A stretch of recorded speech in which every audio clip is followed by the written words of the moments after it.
السلام علیکم ورحمۃ اللہ وبرکاتہ۔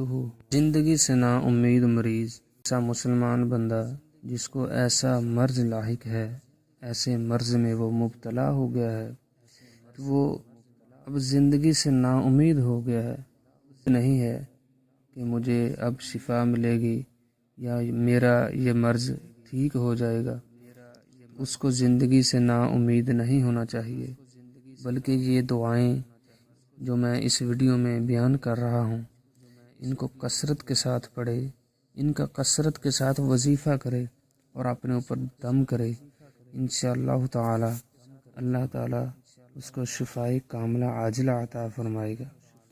وہ دعائیں یہ ہیں: اللہم اغفر لی ورحمنی والحقنی بالرفیق الاعلی۔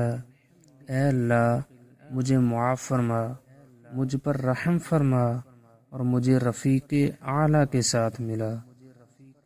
اور دوسری دعا یہ ہے: لا الہ الا اللہ، اللہ اکبر، لا الہ الا اللہ وحدہ، لا الہ الا اللہ وحدہ لا شریک لہ، لا الہ الا اللہ لہ الملک ولہ الحمد، لا الہ الا اللہ ولا حول ولا قوة الا باللہ۔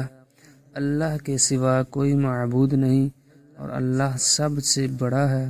اللہ کے سوا کوئی معبود نہیں، وہ اکیلا ہے۔ اللہ کے سوا کوئی معبود نہیں، وہ اکیلا ہے۔ اس کا کوئی شریک نہیں، وہ اکیلا ہے، اس کا کوئی شریک نہیں۔ اللہ کے سوا کوئی معبود نہیں، اسی کی بادشاہت ہے، اسی کے لیے ہر تعریف ہے۔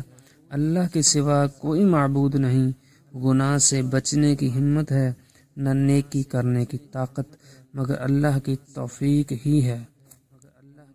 کثرت کے ساتھ ان دعاؤں کا دم کرے، وظیفہ کرے اور انشاءاللہ تعالی اللہ تعالی اس کو ضرور بالضرور شفا عطا فرمائے گا۔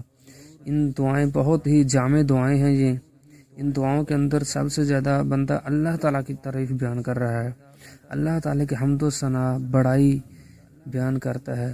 وہ وحدہ لا شریک ہے، اس بات کا انسان اقرار کرتا ہے اور اپنے لیے صحت، بخشش، رحم کی اللہ تعالیٰ سے درخواست کرتا ہے۔ تو یہ الفاظ جب بندہ اب اللہ تعالیٰ کے سامنے ادا کرے گا گڑ گڑا کر، تو اللہ تعالیٰ کو یہ الفاظ بہت پسند ہیں۔ انشاءاللہ اللہ تعالیٰ اس بندے کو شفائے کاملہ عاجلہ عطا فرمائے گا۔